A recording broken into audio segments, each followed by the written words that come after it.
ഹോട്ടലിൽ ചെന്ന് കഴിക്കുന്നവർ വലിയ ലക്ഷറി ജീവിതം നയിക്കുന്നവരല്ല, സാധാരണക്കാരാണ്, ഇടത്തരക്കാരാണ്, തൊഴിലാളികളാണ്, പാവപ്പെട്ടവരാണ്. അങ്ങനെയുള്ള ലക്ഷക്കണക്കിന് കസ്റ്റമേഴ്സ് എന്ത് ചെയ്യുമെന്നറിയാത്ത ചോദ്യത്തിന്റെ മുന്നിലാണ്. നമ്മുടെ രാജ്യം കടുത്ത പട്ടിണിയിലേക്കും അരക്ഷിതാവസ്ഥയിലേക്കും കടന്നുപോകുമോ എന്ന ആശങ്കയ്ക്ക് നടുവിൽ നിന്നുകൊണ്ടാണ് നമ്മൾ ഈ സായന്തനത്തിൽ വളരെ പെട്ടെന്ന് ഒരു പ്രതിഷേധം തീരുമാനിച്ചത്. നമ്മുടെ രാജ്യത്തെയും സംസ്ഥാനത്തെയും ഹോട്ടൽ മേഖല സമ്പൂർണമായ പ്രതിസന്ധിയിലേക്ക് പെടുന്ന അവസ്ഥയാണ് ഇവിടെ സംജാതമായിട്ടുള്ളത്.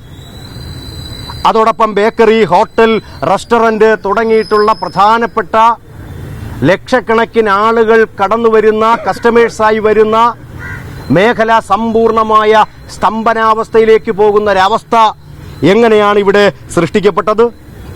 സംസ്ഥാനത്തെ ഏതാണ്ട് 10% ഭക്ഷണശാലകൾ ഇപ്പോൾ തന്നെ ഈ കേന്ദ്ര ഗവൺമെന്റിന്റെ നയത്തിന്റെ കെടുതിയുടെ ഭാഗമായി പൂട്ടിയിരിക്കുന്നു എന്ന ഞെട്ടലുളവാക്കുന്ന വാർത്തകളാണ് വന്നുകൊണ്ടിരിക്കുന്നത്.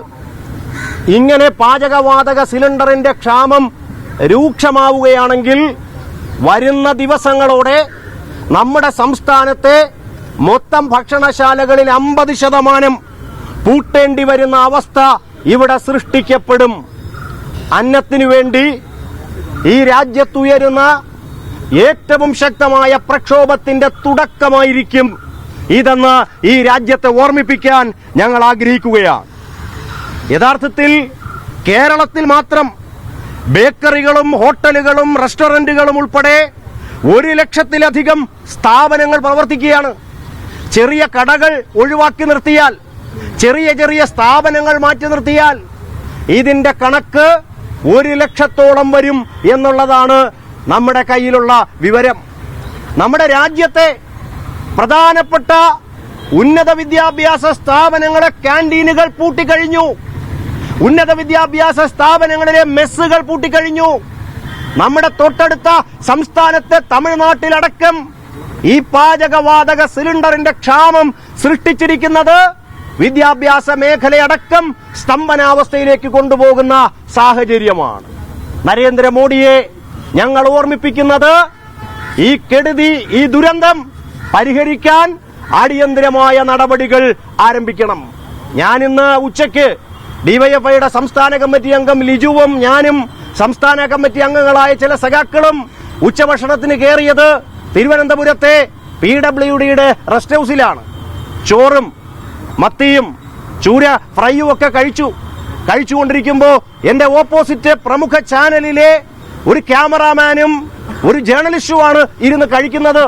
എന്ന് പറഞ്ഞാൽ ഈ സമൂഹത്തിലെ സകലമാന ആളുകളും വന്ന് കഴിക്കുന്ന ഏറ്റവും പ്രധാനപ്പെട്ട ഹോട്ടൽ മേഖല, റെസ്റ്റോറന്റ് മേഖല, ക്യാന്റീനുകൾ, മെസ്സുകൾ പൂട്ടുന്നത് വലിയ അരാജകത്വത്തിലേക്ക് വഴിതെളിക്കും. അതുകൊണ്ട് ഞങ്ങൾ ആവശ്യപ്പെടുന്നു, ശക്തമായ നടപടി ഇവിടെ ആരംഭിക്കണം.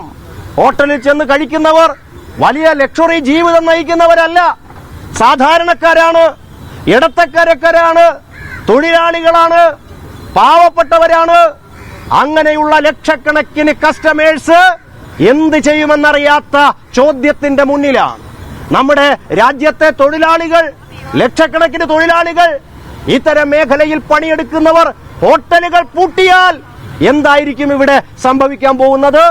നിങ്ങൾ ഏതെങ്കിലും മറ്റ് സ്ഥാപനങ്ങൾ നേരിടുന്ന വെല്ലുവിളിയാണോ നമ്മുടെ ഹോട്ടൽ മേഖല നേരിടുന്ന വെല്ലുവിളി? വൈകുന്നേരം ഈ ബേക്കറി ജംഗ്ഷനിലെയോ ഈ സെക്രട്ടേറിയറ്റിന് മുന്നിലെയോ രാജ്ഭവന്റെ നേരെ ഓപ്പോസിറ്റുള്ള ആ ഇടവഴിയിലെയോ തട്ടുകടകൾ പൂട്ടിയാൽ എത്രയെത്ര പ്രതിസന്ധിയായിരിക്കും ഞാൻ നിങ്ങളുമൊക്കെ നേരിടേണ്ടി വരിക. തിരുവനന്തപുരത്തെ പ്രധാനപ്പെട്ട ഹോട്ടൽ മേഖലകൾ അടച്ചുപൂട്ടിയാൽ എന്തായിരിക്കും ഈ നാട് നേരിടേണ്ടി വരുന്ന ദുരിതം? ഈ കേരളത്തിലെ സ്ഥാപനങ്ങൾ, ഇന്ത്യയിലെ സ്ഥാപനങ്ങൾ പതിപതിയായി പൂട്ടി അവസാനിപ്പിക്കാനുള്ള നീക്കമാണോ കേന്ദ്ര ഗവൺമെന്റ് നടത്തുന്നത്? അടിയന്തരമായ നടപടി ഇത് പരിഹരിക്കാൻ ഇവിടെ ഉണ്ടാവണം എന്ന് ഞങ്ങൾ ആവശ്യപ്പെടുകയാണ്.